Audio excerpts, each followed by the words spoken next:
Hi, Phoebe. Hi, Natalia. How nice to meet you. It's very, very nice to meet you. We are here today to talk a little bit about somatic practices, a little bit about how they affect women in general, what they can do for women, what they've done for you, how you came into these practices, right? And I'm very excited about it because it's a really interesting topic. And you know how life throws you little fire, like these fireflies, like here and there. It's like you start hearing somatic, and then it's like more and more of the same thing coming your way. And here we are with you. We're going to talk about it finally. So I'm finally going to figure out what is it, and we're going to share it with all the listeners, and hopefully we all will take a lot of interesting information, all get driven and motivated to start it. So could you tell a little bit about yourself, about your journey? How did you come across the somatic practices? Yeah, so I guess I came across somatic practices after my first 200 yoga teacher training. I was looking for an advanced level teacher training, and they were more focused on like the type of set that you would teach in a class. Like it was rocket yoga, or it was power yoga, and I was looking for something a little bit more spiritual, or something a little bit more body based, like really just a little bit deeper, rather than like a new set of poses that you're going to teach. And so when I was on the internet, I was searching around, and I came across a couple called Dr. Scott Lyons and Tara Judell, and they were teaching 300 hours, including somatic therapy and including psychology, including a little bit just deeper information and yoga. And that's what I was searching for. So that's how I came across it. And then I ended up studying 500-600 hours with them over the next 3 years. So background, I've been practicing yoga personally for 15-20 years. And then I finally did my yoga teacher training when I quit my 9-to-5 and when I was 30. So I'm about to turn 40. So it's been about 10 years of teaching yoga and diving deeper into the healing mechanics of our own body. So that's kind of the back of it. And then what is it was one of your other questions as well. How do we define somatic therapy? How would you, how would you define it? What are the core principles? Because I mean, it sounds like a bit woo-woo, but I know that it's not. And I'm sure for many people, it would be nice to hear from a person who is a professional in this field, what it is and what it can, like, what are the principles? Like, what does it do to us? Like, what's the benefit, like, of starting it? Yeah. So somatics, or the word soma, is the living body in Greek. So that's where the word comes from. And somatic therapy, or you probably see this, I see so many people posting about somatics these days, is really where the mind and the body have a deeper connection to facilitate movement of emotions, healing, trauma. You can use it for loads of different things: stress, nervous system reset. There's lots of different things to use somatic therapy, or to use somatics in your day-to-day practices. And you may even, as a human or as a mammal, we often have somatic experiences, or we have somatic things that we do to release something bad or to move something out of you. For an example, if you touch something hot, you might just shake your hand like this. And that is just really at a basic understanding, you're shaking out the pain, or you're shaking off the experience that you've had. It's like your experience is the somatic experience of it. So we can go deeper into this. Doing an om, like a big om when you're in yoga, that's activating the vagus nerve and slowing down the nervous system. So that is a somatic practice, because you're doing something with your body to help calm you down, to help move energy. And so does that make sense? I try to like make it sound as simple as possible. Yeah, no, absolutely. It's 100%. So it's basically, okay, can I just kind of like figure out if I understood it right? It's basically body practices when you consciously use the movement to release something inside of you. Is this correct? Yeah. So that's one element of it. And then another way I can explain it. So when I am working one-to-one with a client and they experience anxiety or eating disorder or any type of trauma that they're working through, I may guide them to where is the sadness in your body. And I'll ask them to close their eyes and rather than thinking about the story, like I'm sad because my boyfriend broke up with me, or I'm sad because I lost my mum. And the story plays in our head, and psychologists will often work on the story. Like when you think about your mum that's passed away, we'll replace this with a happy thought, or we'll replace this. So they're working on the mind. Whereas somatic therapy, we're working on the mind-body connection. So if I ask them, where are you feeling this sadness? They may say, I'm feeling it in my gut, or I'm feeling it in my stomach, and it's making me get, and then I ask them, maybe, can you describe what the feeling is like? And they may say, it's like knots in my stomach. And then I might ask them, what color is it? Like, if you can describe what color is it? And then it'd be like, oh, it's a gray, murky gray color. And then I might ask them to go deeper and deeper. And we just keep going into the sadness. So they're using their brain to think about it, to think about where there is the sadness, but they're using their body to feel it. And that's when we can access things that may be stuck in our body that's stopping us from feeling happy, from getting a job promotion, from trying a new, I don't know, doing something outside of your comfort zone. So there's loads of reasons why we may use somatic therapy or use a practice like I just described to help us access emotions that we can't access in the brain, but we can access them in our body. And how many sessions would you say a person would need to do that? Because you've just described quite a specific practice, right? Yeah.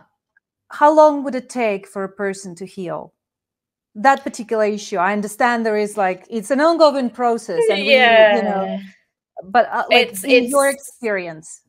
Yeah, it's so hard to say. Say someone's lost their mum, and there's a grieving process that everyone goes through. And when you go through those processes, some people stay longer in certain areas at stages of that grieving process. So I could say in 3 to 4 months of weekly sessions, you're going to feel better. But that person may get stuck in the anger phase of grief. And that may take longer to work through because they can't get over the anger that comes with the grief. So it's really hard to say. But for example, I usually sell 10 packs. So people have to commit to working with me at least 10 times, because one session, 2 sessions, 3 sessions, you may feel better for a week, a day, a month, but you're not getting to the root cause of it. And an example, a client I worked with last year, she came to me with an eating disorder and really intrusive thoughts, and she had lost her period. And after one session, she got her period back, and she hadn't had it for 3 years. And then after 3 sessions, she allowed herself to eat breakfast again, which she had skipped for nearly her whole life. So there's things, if you're really committed as a client, you could work through things fast. So this type of therapy is powerful. And I experienced it in myself when I was studying it, when I was receiving therapy sessions myself. I was like, I've never felt like this. And I've never had, my husband calls me part 1 and part 2 Phoebe. Part 1, Phoebe, was before I did somatic therapy. And part 2 Phoebe is after somatic therapy. And after somatic therapy, he's like, you're more grounded, you're more calm, you don't react crazy to your emotions. When you get your period, you're not moody. I have a lot more awareness around how I feel now, and I have practices to work through that, so I don't feel explosive, angry, as we can. And I'm not saying you don't want to feel things, but he says, from his opinion, living with me, married, baby, that I'm a nicer person after somatic therapy and I'm Oh, more goodness. chilled. Amazing. So This is so amazing. It's yes, honestly worth gold. It's worth yeah, gold. Like happy wife is a happy house. It's not even a happy wife, happy life. It's like happy life of everybody who surrounds that wife. It's honestly yeah, this rule. We in our house we live by that rule. So, in your yeah, opinion, since you're working with a lot of clients and you have a lot of sessions, right, with them, what would be the top? Let's not do three. Like, let's. What would be the top 5 issues that people come to you with, and that yeah, somatic therapy can help resolve? yeah, yeah. Number one is anxiety. Number two is not feeling anything, so numbness. Um, breakups, breakups and loss. So not losing parents, losing family members, and breakups. Um, and I guess confidence sometimes, a lot actually. People coming just like really low self-esteem, really low body image, really Mm-hmm. don't feel good about themselves, uh, potentially suicidal thoughts. So there's a whole range of things why people may come to this. And normally they come to this after seeing psychologists for years and they don't work, or That was they my other keep going question. around a story. Yeah. But then Yeah. also there's people that do have psychologists and they come to somatic therapy and they're doing meditation and yoga and they're doing breath work. So they're like complementing all of the things. I definitely don't want to bash on psychology and be like, it's bad, you shouldn't, it doesn't work. I didn't like it. Okay. I So didn't that's like talking to a that was psychologist. that was exactly my next question is somatic therapy, is it something compatible with seeing a psychiatrist or psychologist or let's call it a therapist, right? My best, With yeah. seeing a therapist, or do they go kind of like completely different directions, or you should choose one, then you complement it with somatic therapy, or vice Yeah. versa? Like, how would that work? Yeah. Because so many people see like therapists in their everyday life, and they're Yeah. used to that kind of therapy, and all of a sudden, somatic, somatic approach comes into the picture of their life, Yeah. and I'm sure many people would know what to choose and how to combine it with something that they're used to. Yeah. So some of my clients will, on the intake form, will let me know that they're also seeing a psychologist and will Hmm. leave a number for them or an email just so that we can be in communication. And if anything comes up and we need to, in terms of safety or in the best interest of the client. So that's just something that we work together with. But also, it really depends on the person. So I did years of yoga training, like practicing myself. So I'm very much body based. I'm in my body. I feel my body. So when I was asked in psychology appointments, in a therapy appointment, like, what did your dad do? And when did your dad leave? And like the story about my life, where I didn't feel good after a session. I didn't feel like we got to anything really. I didn't feel, and they were just kind of labeling things like, oh, you probably have abandonment issues because of your dad left when I was 2. And I was like, well, I don't feel that. Whereas in somatic therapy, we can go deeper really quick and we get to a root cause often in less time than, because I know people see psychologists or therapists for years, like 15 years, and they say, weekly or fortnightly or monthly, and they don't get anywhere, or they're still relying on that psychology appointment, which is great. I love having support if that's what you need and that's what you love, but I love helping my clients feel like they don't have to rely on me, that we embody them with the tools to go through life, to walk through life every day, every week, every month with the tools they need to get through life, to enjoy life, to thrive, rather than like, we'll discuss that in our next session. And it keeps Okay. you coming back and back and back. And again, I'm kind of biased when it comes to somatic therapy versus psychology, but I know a lot of friends that love seeing their therapist.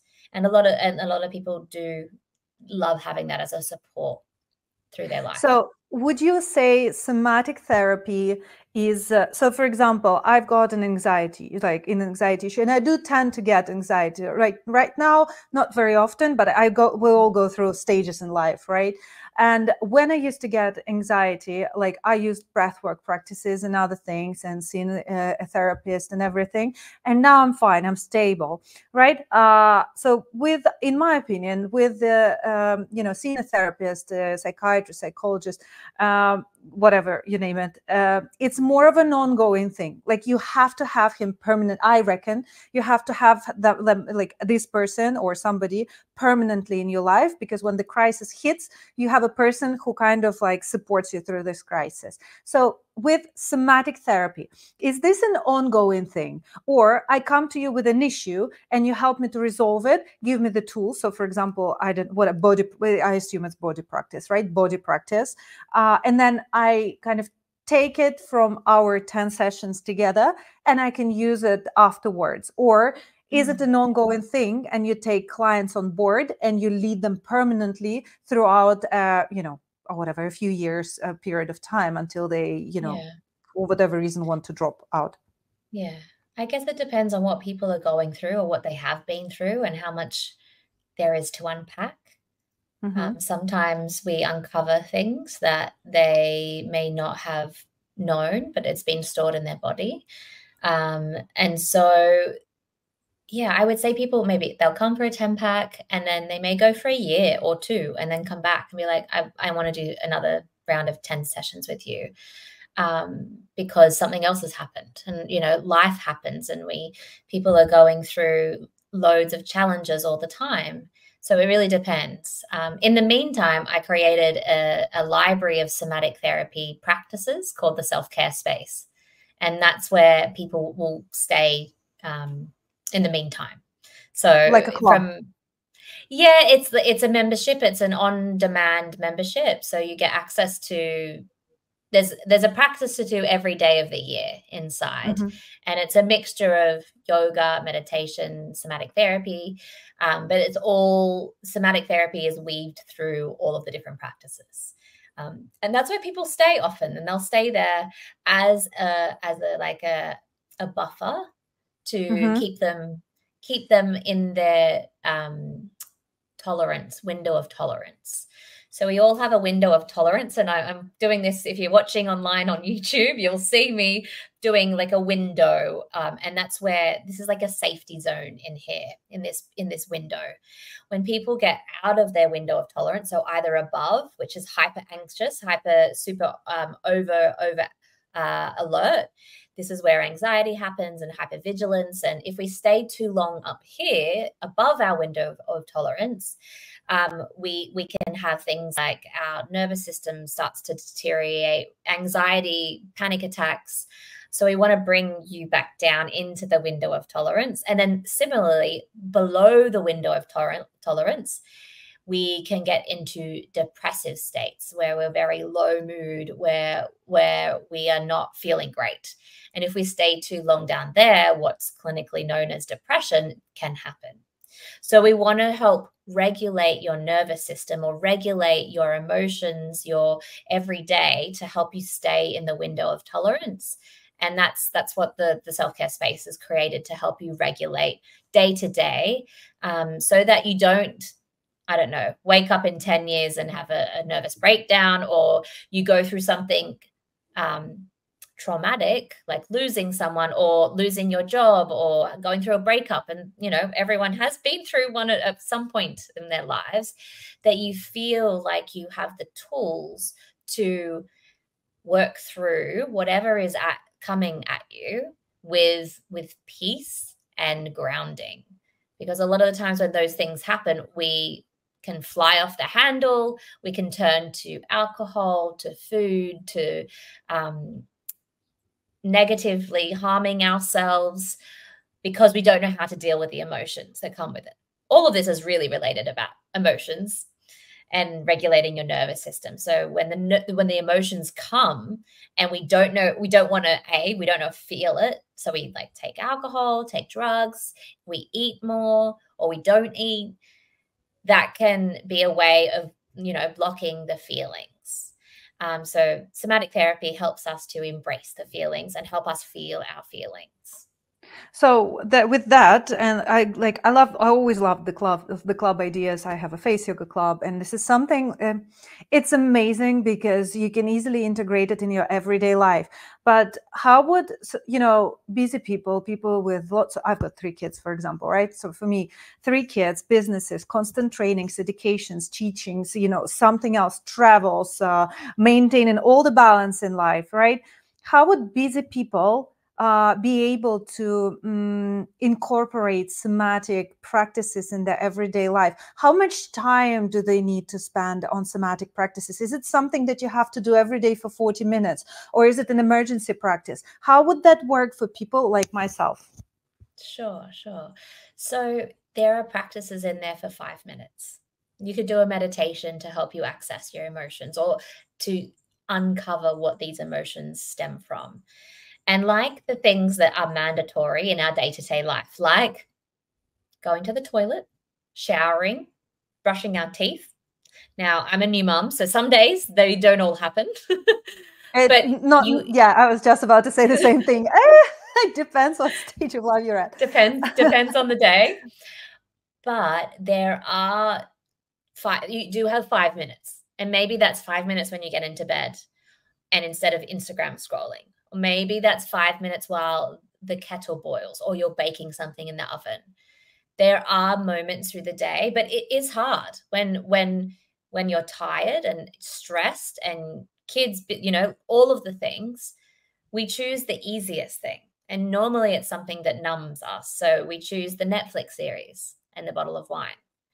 We choose if we're tired, we choose the coffee and maybe something sugary. We don't always choose what would be the best for us in that situation.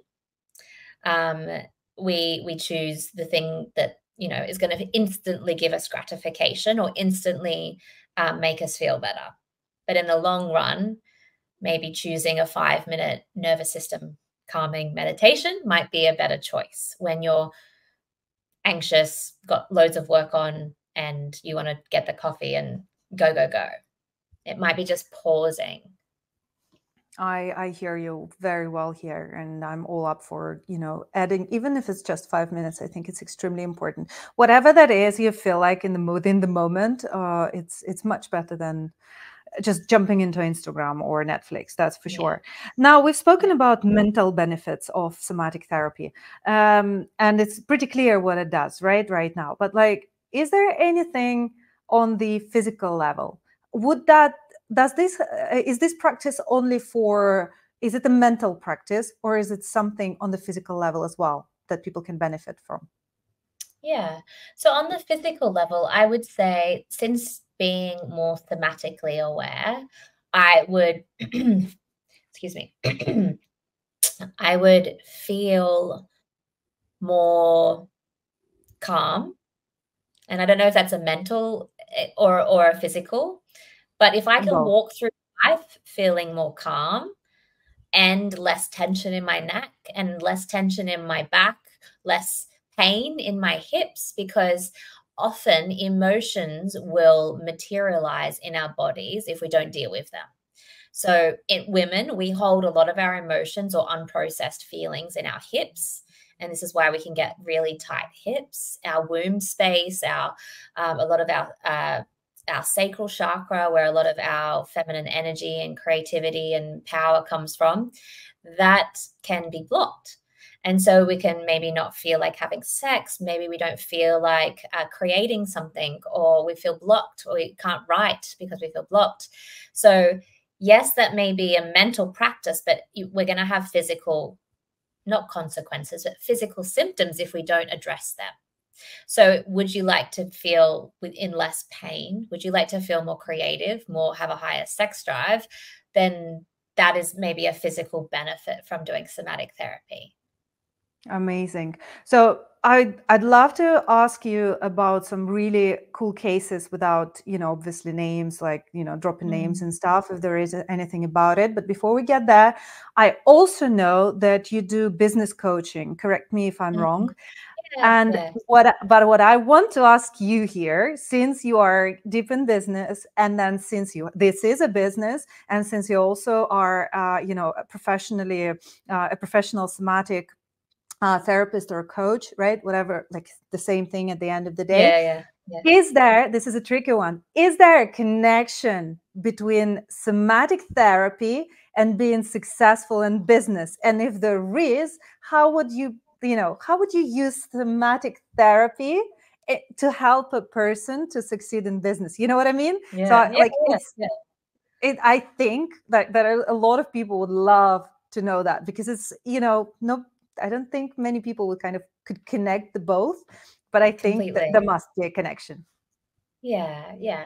So I definitely think when we are walking, talking, and operating in a regulated system, aka our bodies and minds, we are going to make better decisions. We're going to have a clearer mind because we feel good. Like when we're feeling good, we perform better, we have more energy, we are more magnetic. So you can tell when someone has great energy or great mood, people are going to be more attracted to you, and they're going to want to work with you as well because they can feel their somatic response to you is, I want to work with her.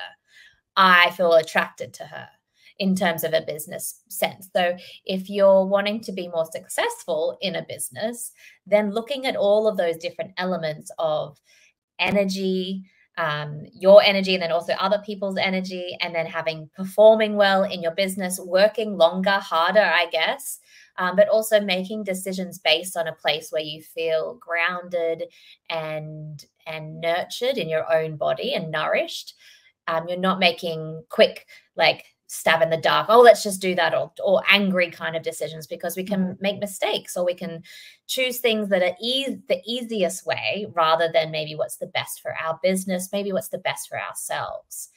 I'm a big believer in trusting and leaning on our feminine energy as well as our masculine. And I'm sure you've dived into this before, but the masculine is the doing, pushing, busy, which is like, the system that we've all been groomed to go through, where I have created a business that is more subtly into the feminine and really leaning on the receiving and the being and rather than the doing.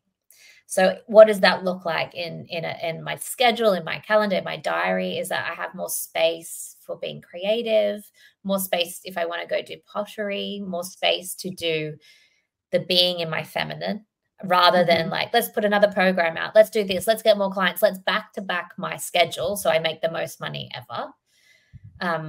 I really create from a place that is more grounded, because that's what works best in my body. And I'm going to be a nicer person, as my husband said, when I'm feeling my feelings and when I'm not putting my calendar to, 99% full. Because I guess as a business owner, we have that power to create what that looks like. Yeah, absolutely. I'm 100% with you. When I started my business, I was really working out of the masculine. And then life naturally slowed me down, gave me the third baby. And since I got the third baby, I'm now officially working from my feminine, obviously with still doing things and stuff, but I've changed my approach so much. And I feel so much happier. Like I am so much happier right now. And I truly enjoy. And I feel how, my energy as it is now attracts completely different people than it did, I don't know, a couple of years ago when I was like, more trainings, more clients, let's just go earn all the money in the world. Now it's different. And it's like same money or more. But it's just like, I'm so much happier right now.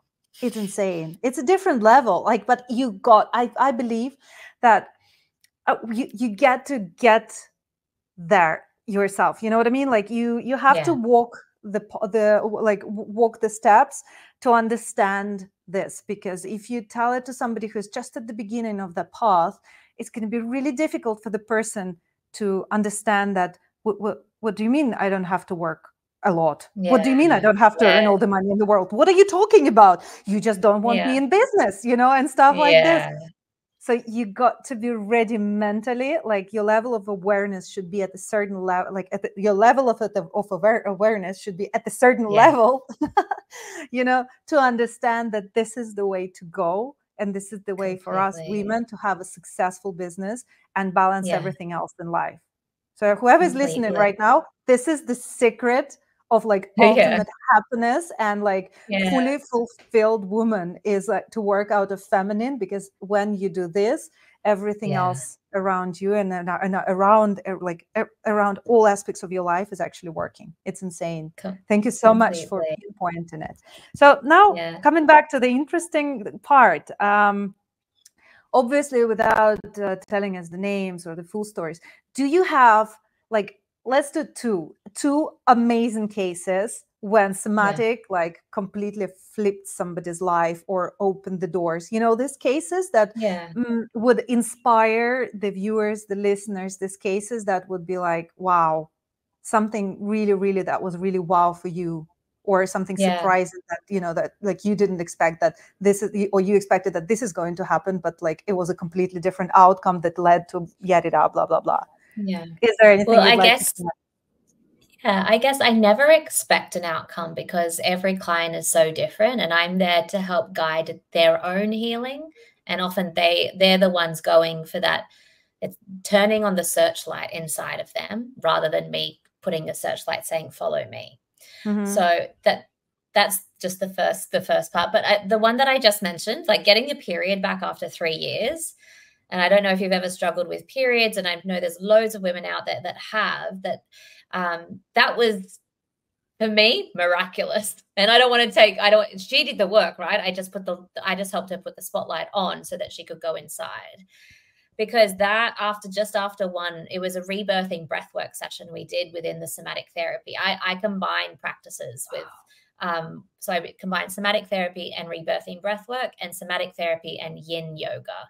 And both of those combinations allows a client to dive deep inside their own body and go searching for what may be blocking them.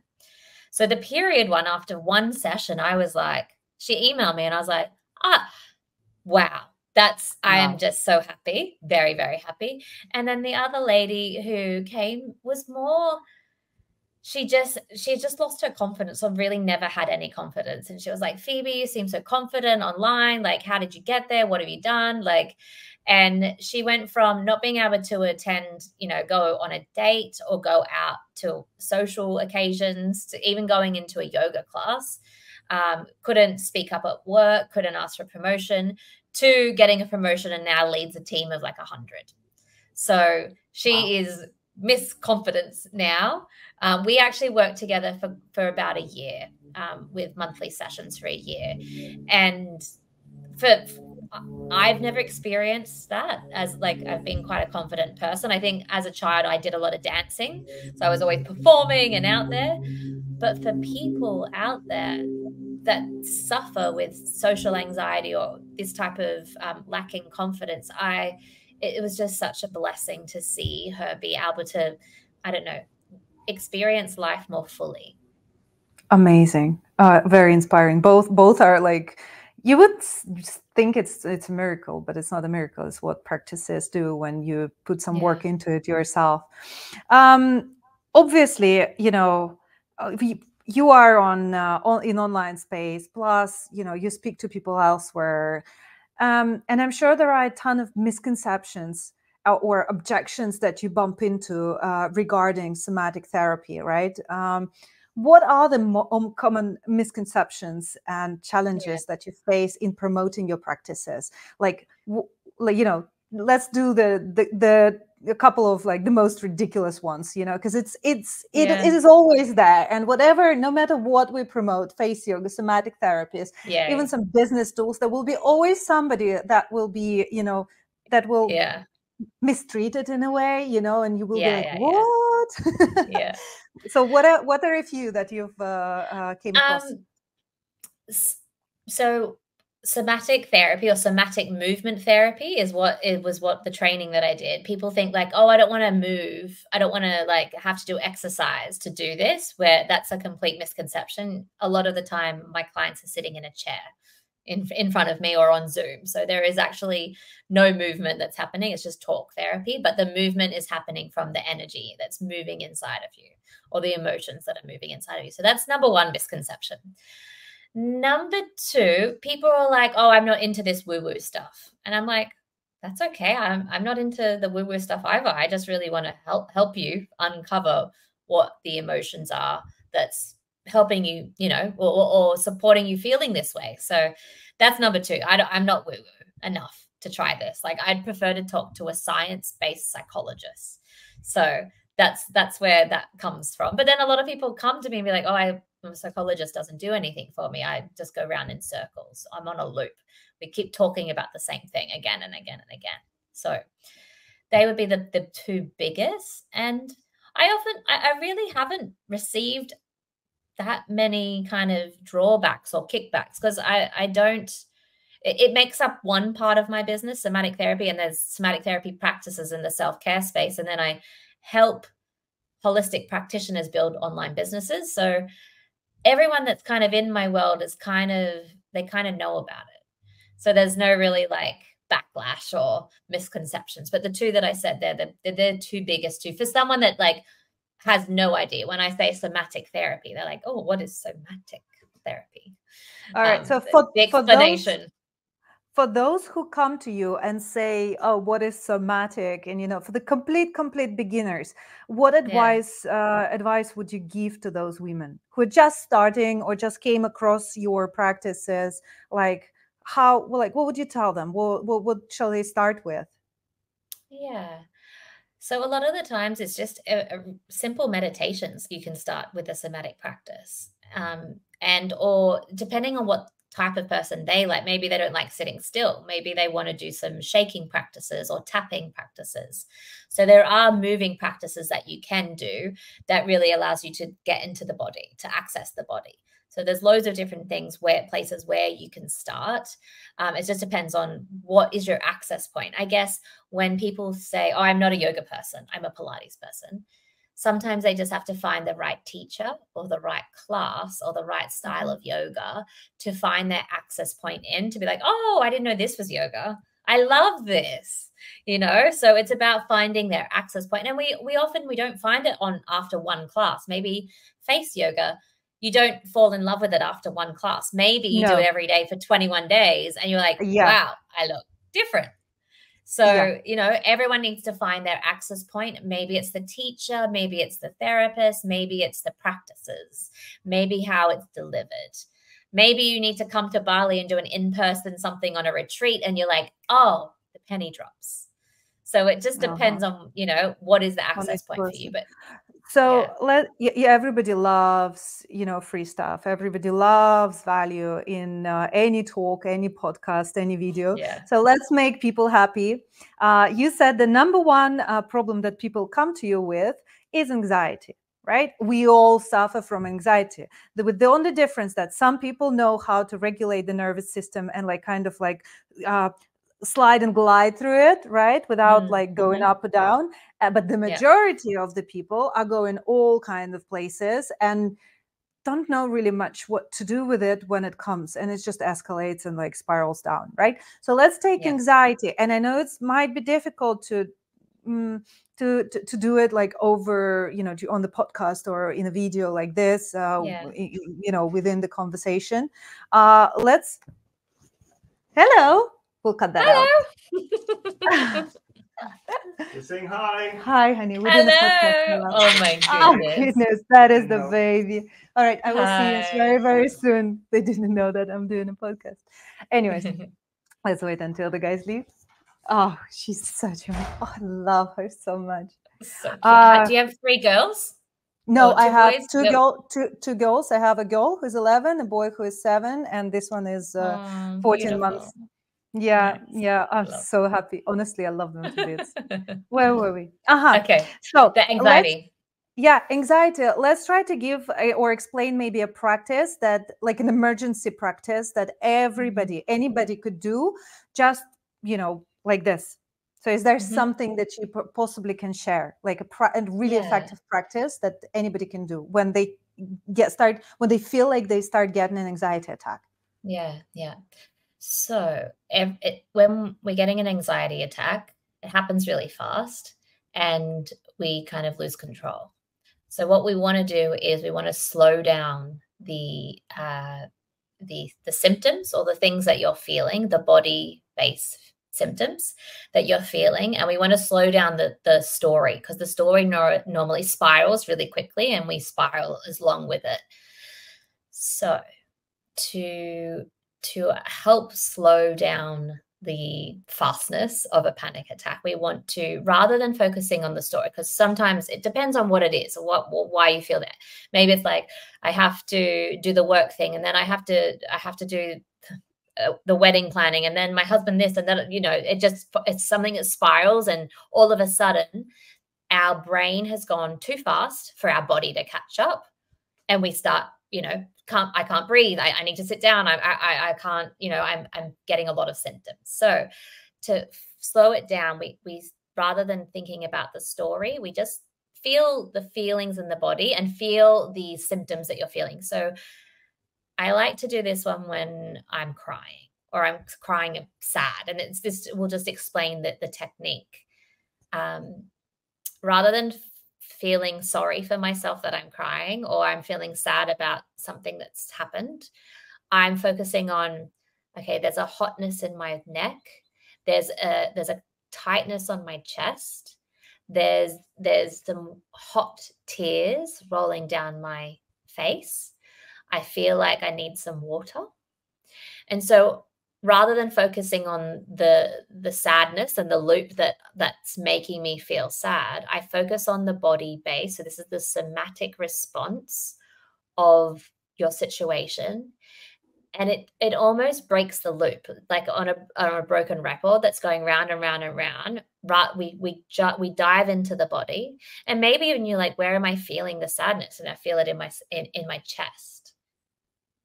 And then I'll just acknowledging it and be like, it's okay that I'm feeling this. Because often or not, when we're in a state of anxiety, we're trying to run away from the anxiety. We don't want to feel like this. But when we press pause and we be with the anxiety, it's almost like you're sitting down with a friend and can be like, hey, I can notice that you don't feel good. I can see this. Let's stop and see why you'd feel like this. Because I know a lot of clients, and myself, I've run away from things and it's not about one thing normally. It's normally compounded. I'm about to lose my job, or I can't pay rent, or my boyfriend broke up with me. And these things compound. And that's sometimes when we get into a state of anxiety, like you're in this like unsafety.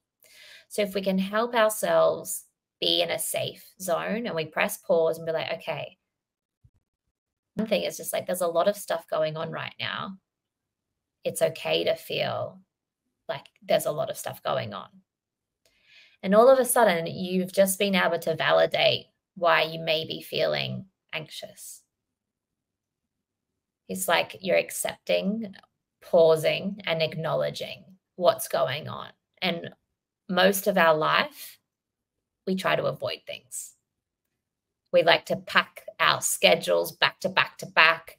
We don't want to have the hard conversations. We don't want to do the thing that is going to have the best effect on us. We want the quick fix. We want the magic pill. We want the overnight business. We want the overnight hot body. We want everything now. And somatic therapy it's work. Like building a business, like when you talk about breath work, it's not breathing to feel at peace and with that ease, it's work. Yeah. So often a lot of people don't want to do the work, which is why they don't want to go to therapy. They'll rather have a bottle of wine and talk it with their friends. They look for quick fixes.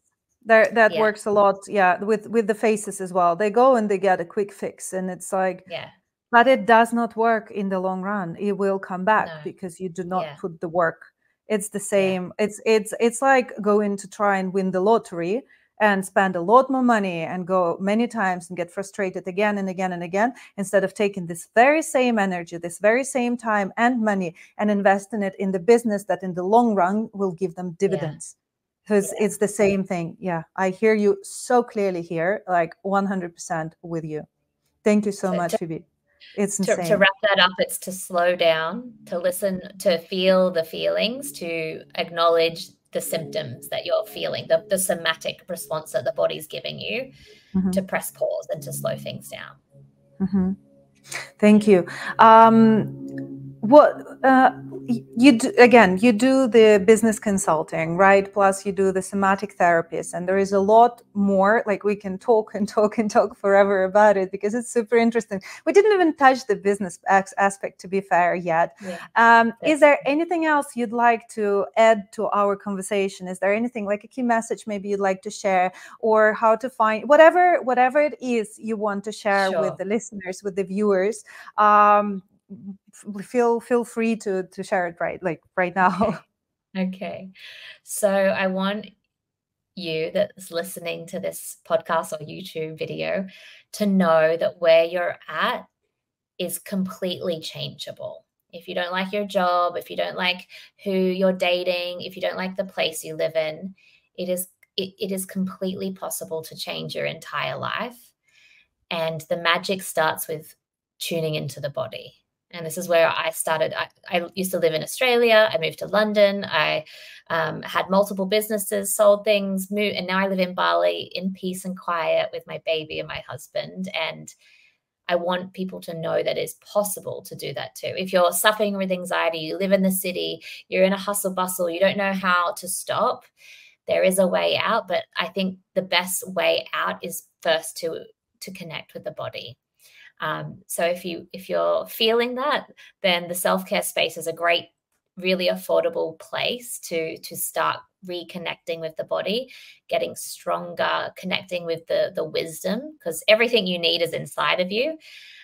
If you're already there and you're already connected and you're wanting a way out of the 9 to 5, and you have a holistic skill like yoga, Pilates, therapy, sound healer, breath work, then I help women like you create online businesses like both we have, Natalia, to create freedom in your life so that you have time to spend with your family, your kids, you want to travel more, you can be free from the system that is working 9 to 5. So that's what I would say. Just know that there is hope. I would just want to instill hope that it's possible to change whatever you want to in your life.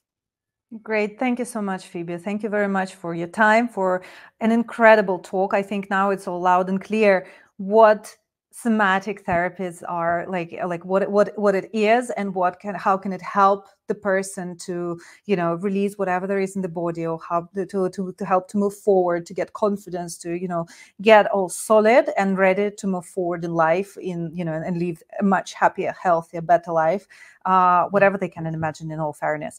I will drop all the links to your profiles, to your channels, and how to contact you below in the podcast room and on YouTube as well. So ladies can find you, share, whatever, follow you, and connect with you, because I'm sure many would. And I just want to say thank you again. That was a real pleasure to speak to such an interesting, deep person. To me, the touch point, the connecting point with you is obviously that you also have a baby. Like, we're both more or less the same age. We have the babies, and I loved and I would love to expand it deeper, maybe a bit, afterwards or something, on the feminine aspect of business, because it is so underestimated, or it is taken in a wrong way. So you've explained it really well, and I personally live by it right now, and I know that it works. And this was like it was a wonderful moment for me to see that I'm not the only one who came to it, and that it actually works, and that it's a thing. Yeah, it's possible. It is possible. Thank you. Amazing. Well, yeah, that was amazing. Honestly, I did appreciate and enjoy it. And I think we've covered pretty much all the topics. Great. I will. Would you like a replay? Yeah, if you can, I would love to I would probably put it on my podcast as well, if Yeah, you're go ahead. okay with that. Oh yeah, Yeah, 100%. 100%. yeah, perfect. All right. That Okay, then would I be will lovely. get Polina to do the magic, whatever they do. The things, yeah. Once it's all edited, and then then I can put it up. All right, fantastic. Thank you very much. Thank you very much. It was like honestly Have a good real rest of pleasure the talking to day. you. You too. You're so welcome. What is it?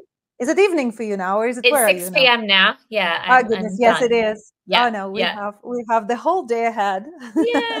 Well, enjoy. Thank you. Thank you. Take care. See you later. Bye. Bye.